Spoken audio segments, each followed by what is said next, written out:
قرآن کے خلاف بہت سے مورچے بنے، کچھ اپنوں نے بنائے، بہت سے غیروں نے۔ آج کا مورچہ صدقہ کے نام۔ دوستو، بچپن سے یقیناً آپ نے یہ روایات سن رکھی ہوں گی کہ نبی علیہ السلام کی جو اولاد ہے اس پہ صدقہ حرام ہے نا۔ اور جو سید لوگ ہوتے ہیں، جو نبی کی آل ہے، جو ان کی اولاد جو لڑی چل رہی ہے، ان پہ صدقہ حرام ہے۔ اتنی بڑی بات ہے نا، لیکن اللہ نے قرآن میں اس کا کہیں ذکر نہیں کیا۔ تبیان لکل شیء، میرا اللہ فرما رہا ہے قرآن میں، ہر چیز کا واضح بیان کرنے والا۔ دوستو، آج کی اس نشست میں انشاءاللہ ہم ان روایات کا جائزہ لیں گے، جیسے یہ روایت پرست لوگ جو حدیثوں کو مانتے ہیں، ان روایات کا ہم آج تجزیہ کریں گے اور آپ کی خدمت میں پیش کریں گے ان کا سٹیٹس کیا ہے۔ وقت ضائع کیے بغیر ہم ابھی آپ کی اسکرین پہ اسکرین شاٹ چلاتے ہیں، جس میں ہم ثابت کریں گے کہ نبی کی جو اولاد ہیں ان پہ صدقہ حرام نہیں ہے، کوئی اسپیشل اسٹیٹس نہیں ہے۔ دوستو، آپ کی اسکرین پہ روایت چل رہی ہے، سنن ابو داؤد کی روایت ہے 1650۔ ان سب روایات کا ایک ہی مفہوم ہے کہ نبی کی جو اولاد ہیں اس پہ صدقہ حرام ہے، ٹھیک ہے۔ آپ کی سند چیک کریں آپ۔ شعبہ عن الحکم عن ابن ابی رافع عن ابی رافع۔ دوستو، اس روایت میں دو علل ہیں۔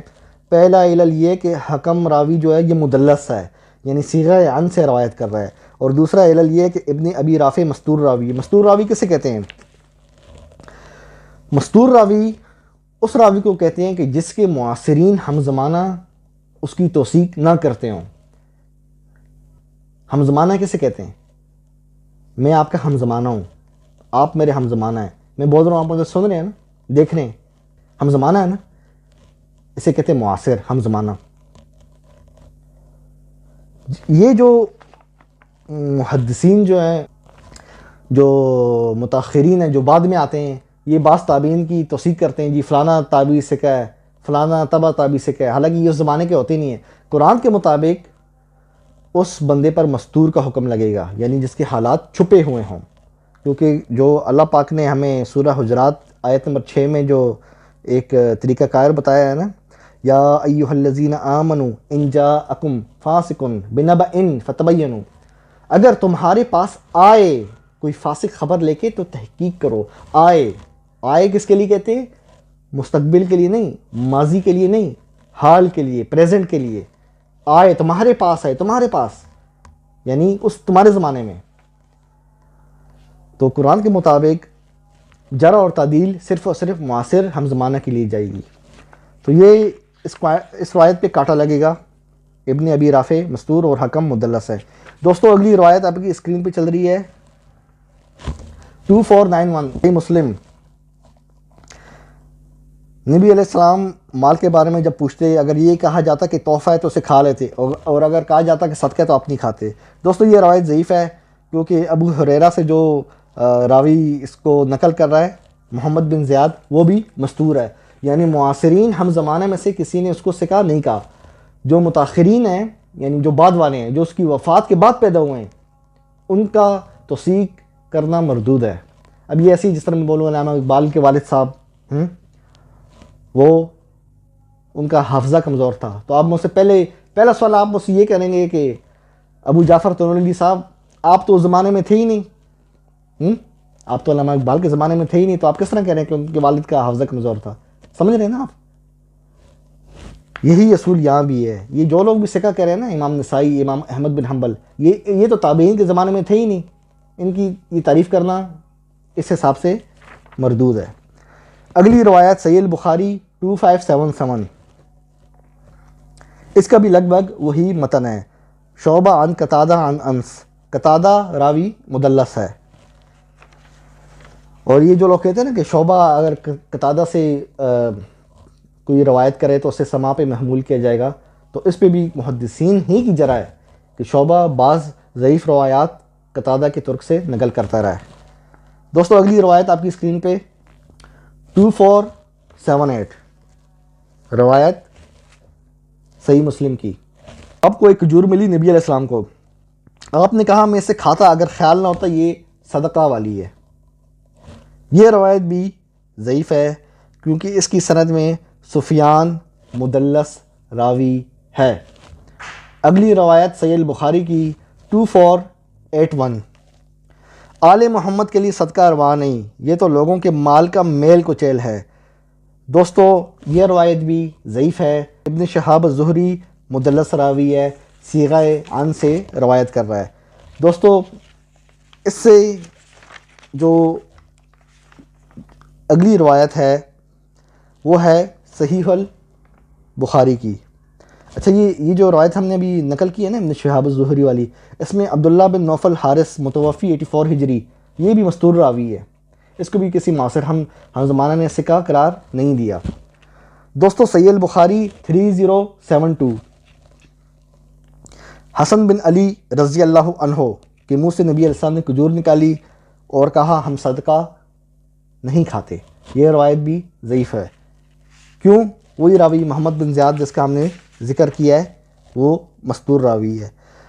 دوستو امام بخاری کے استاد ابو بکر بن ابی شیبہ جنہوں نے کتاب لکھی ہے مصنف، اس کے اندر بھی یہ ایک روایت ہے، سند آپ کی اسکرین پہ ہے۔ حضرت عائشہ نے فرمایا کہ ہم آل محمد پر صدقہ حرام ہے۔ اب یہاں حضرت عائشہ خود کو آل محمد کہہ رہی ہیں۔ خالد بن سعید مستور راوی ہے، اس لیے یہ روایت بھی ضعیف ہے۔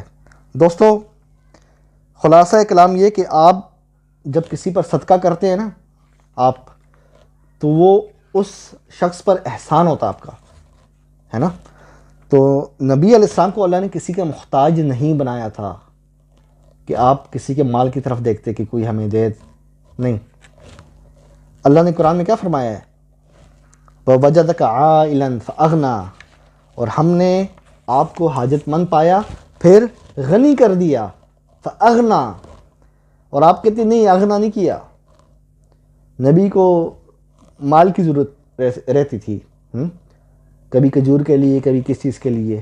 یہ آپ روایات میں نبی کو اس طرح کا بنا کے پیش کر رہے ہیں۔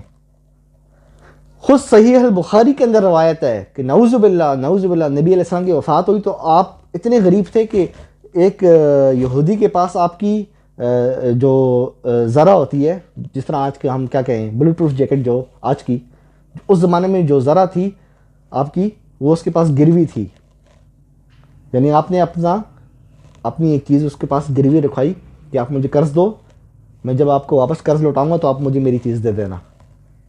کوئی عقل مانتی ہے اس چیز کو؟ کہاں گئے حضرت ابو بکر، حضرت عمر، حضرت عثمان، حضرت علی، حضرت عبد الرحمن بن ابی عوف اور صحابہ جن کے بارے میں آتا ہے کہ بہت زیادہ مالدار تھے؟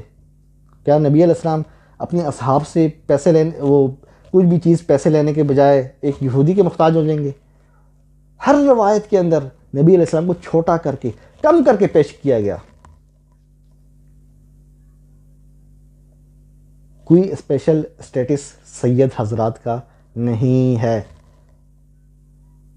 خود شیعہ کتابوں میں لکھا ہے اگر آپ کے اعمال اچھے نہیں ہوئے تو آپ کا نسب قیامت کے دن، یہ جو کہتے ہیں نا ہم سید ہیں، پاک خون ہے ہمارا، یہ آپ کا یہ والا جملہ کہنا، یہ والا فخر کہنا آپ کے قیامت کے دن قائم نہیں آئے گا۔ یہ آپ کی شیعہ کتاب ہے، دیکھ لیں، یہ اس کا اسکرین شاٹ چل رہا ہے۔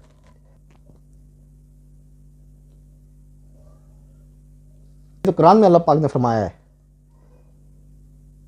کہ کوئی حسب نسب قیامت کے دن نہیں ہوگا، اعمال ہوں گے اعمال، اور اس کے اوپر اللہ کی رحمت بھی ہوگی، شفاعت کرنے والوں کی شفاعت بھی ہوگی۔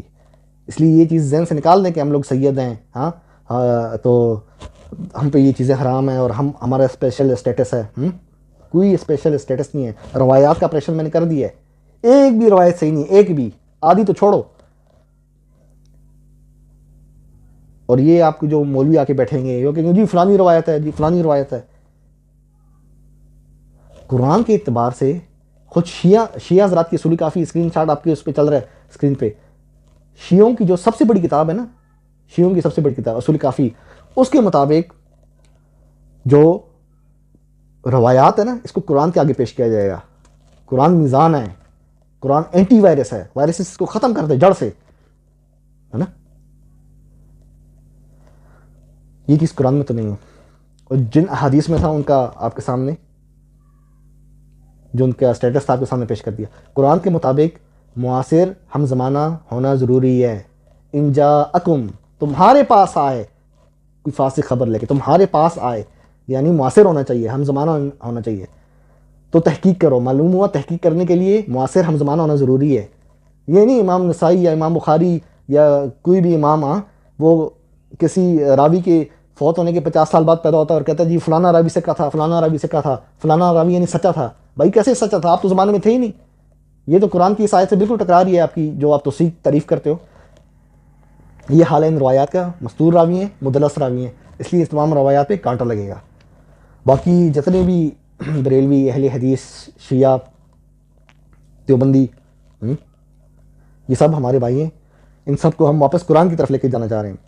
وفات ہوئی تھی نا، نبی علیہ السلام کی وفات ہوئی تھی. ایک اللہ، ایک رسول اور ایک کتاب تھی. اونلی ون قرآن. جب نبی کی آنکھ بند ہوئی تھی نا، سب کا دستور آئین قرآن تھا. صحابہ کرام میں اگر اختلاف ہوتا نا وہ قرآن کی طرف دیکھتے تھے. یہ جو آپ کو پٹیاں پڑھاتے ہیں نا ما انا علیہ واصحابی، جس پہ میں اور میرے صحابہ ہیں، یہ روایت بھی ضعیف ہے. اس روایت کا بھی میں پریشن کروں گا آنے والے دنوں میں انشاءاللہ. ایک ایک سند آپ کی خدمت عالیہ میں پیش کی جائے گی. قرآن میں اللہ نے سب کو صحابہ سمیت قرآن کی اتباع کرنے کا کہا ہے. دوستو اللہ مجھے اور آپ کو حق سمجھنے کی توفیق عطا کرے. اگلی ویڈیو میں بہت جلد ملاقات ہوگی. چینل کو لائک سبسکرائب ضرور کرنا ہے. جن لوگوں کو چینل کا نہیں پتہ انہیں بھی بتائیں. ٹھیک ہے. قرآن زندہ باد.